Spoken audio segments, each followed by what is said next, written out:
ചരിത്രവും ഐതിഹ്യവും കൊണ്ട് പ്രശസ്തമായ പന്തളത്താണ് ഇപ്പോൾ ഉള്ളത്. പട പേടിക്കാതെ പന്തളത്ത് വന്നാൽ എന്തുണ്ട് കാണാൻ എന്നല്ലേ. നമുക്കാദ്യം ആ പഴയ രാജവീതിയിലൂടെ ഒന്ന് നടന്നിട്ട് വരാം. ക്ഷേത്രത്തിന് സമീപത്തായി ഈ കാണുന്നതാണ് കൊച്ചുകോയിക്കൽ തേവാരപ്പുര. പൗരാണിക രീതിയിൽ പൂർണ്ണമായും തടിയിൽ തീർത്ത നാലുകെട്ടാണ് ഇത്.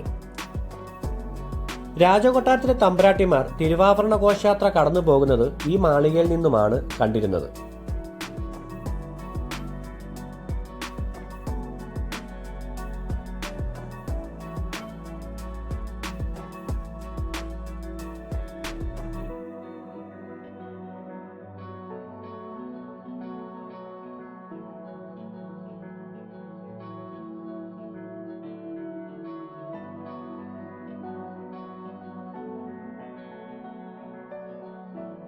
ഞങ്ങൾ വന്ന സമയത്ത് ഇത് അടച്ചിട്ടിരിക്കുകയായിരുന്നു. അതുകൊണ്ട് തന്നെ ഇതിനുള്ളിൽ കയറി കൊട്ടാരത്തിലെ കാഴ്ചകളൊന്നും കാണാനായിട്ട് സാധിച്ചില്ല.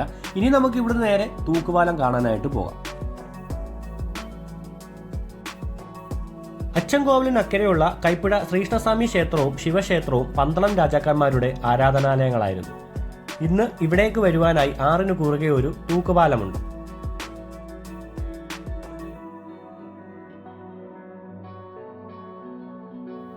ഇതാണ് പന്തളം ഹാങ്ങിങ് ബ്രിഡ്ജ്. ഒരേ സമയം 50 പേർക്ക് വരെ കയറാവുന്ന തൂക്കുപാലത്തിന് 70 മീറ്റർ നീളവും 2.5 മീറ്റർ വീതിയുമാണുള്ളത്. ഇതിന്റെ നിർമ്മാണം 2012 ആരംഭിച്ച് 1 വർഷം കൊണ്ട് തന്നെ പൂർത്തിയായി.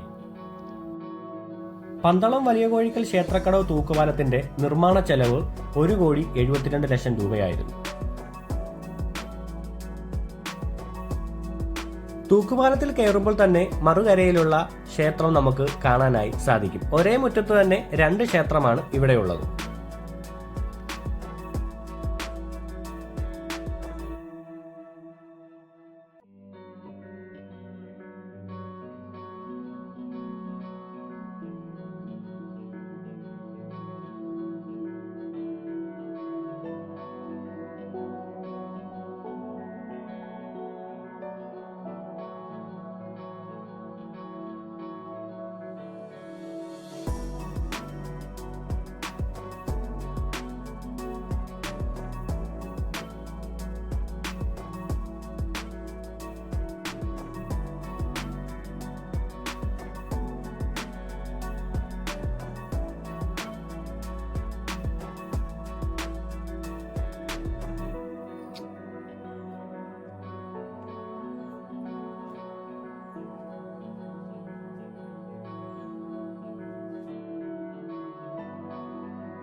പാലം കയറി മറുകരയിലെത്തി വലത്തോട്ട് പോകുന്നിടത്താണ് കൈപ്പുഴ ശ്രീകൃഷ്ണസ്വാമി ക്ഷേത്രവും ശിവക്ഷേത്രവും ഉള്ളത്.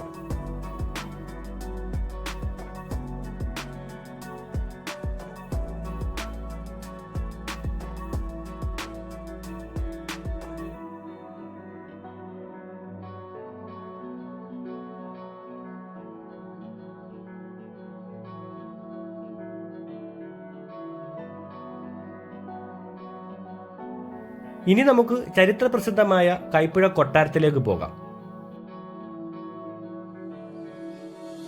ഈ പടവുകൾ കയറി നമ്മൾ വന്നെത്തുന്നത് സാക്ഷാൽ അയ്യപ്പൻ താമസിച്ചിരുന്നു എന്ന് വിശ്വസിച്ചു പോരുന്ന കൈപ്പുഴ കൊട്ടാരത്തിലേക്കാണ്. പാണ്ഡ്യരാജ്യത്തു നിന്നും പന്തളത്തൊന്ന് താമസമാക്കിയ കാലത്ത് നിർമ്മിച്ച കൊട്ടാരം തീപിടുത്തത്തിൽ നശിച്ചു പോയതായും അതിനുശേഷമാണ് ഈ കൈപ്പുഴ കൊട്ടാരം നിർമ്മിച്ചതെന്നും പറയപ്പെടുന്നു.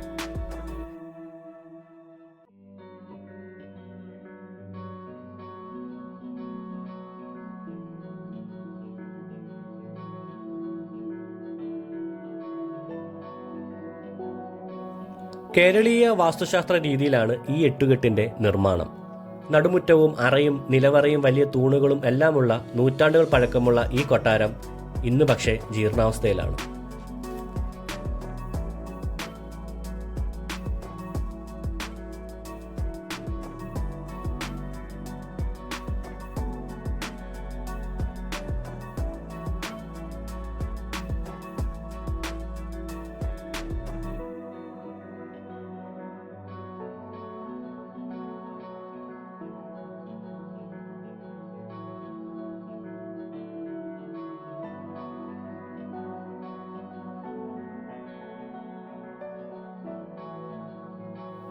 ഈ പടവുകൾ ഇറങ്ങി കൊട്ടാരത്തിന്റെ അടിയിലൂടെയുള്ള ഇടവഴി ചെന്ന് നിൽക്കുന്നത് ഒരു കുളിക്കടവിലാണ്. വെട്ടുകല്ലുകളിൽ തുരന്നെടുത്ത ഈ കുളത്തിൽ അയ്യപ്പൻ കുളിച്ചിരുന്നു എന്നാണ് ഐതിഹ്യം. മണ്ഡലകാലത്ത് ഇവിടെ എത്തുന്ന അയ്യപ്പ ഭക്തർ ഈ കുളത്തിലെ ജലം തീർത്ഥമായി കണ്ട് ശേഖരിച്ച് കൊണ്ടുപോകാറുണ്ട്.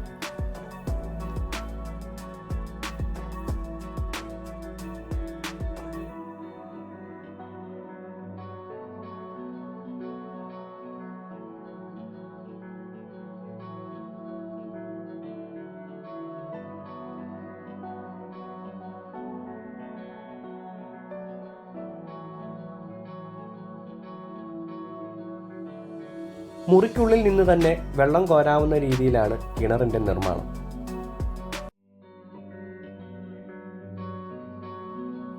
വിശ്വാസങ്ങൾ കാക്കക്കൂട്ടുന്ന അടയാളങ്ങൾ മായാത്ത പന്തളം നാടും കൊട്ടാരവും മനകളും ഒക്കെ കാണാൻ ദൂരെയൊക്കെ യാത്ര ചെയ്യുന്നവർക്ക് തീർച്ചയായും നമ്മുടെ പന്തളം കൊട്ടാരത്തിലേക്കുള്ള യാത്ര നഷ്ടമാവില്ല കേട്ടോ. അപ്പോൾ വീഡിയോയ്ക്ക് ലൈക്ക് അടിച്ച് സപ്പോർട്ട് ചെയ്യാൻ മറക്കണ്ട. ചാനൽ ആദ്യമായിട്ട് കാണുന്നവർ സബ്സ്ക്രൈബ് ചെയ്ത് കൂടെ കൂടിക്കും.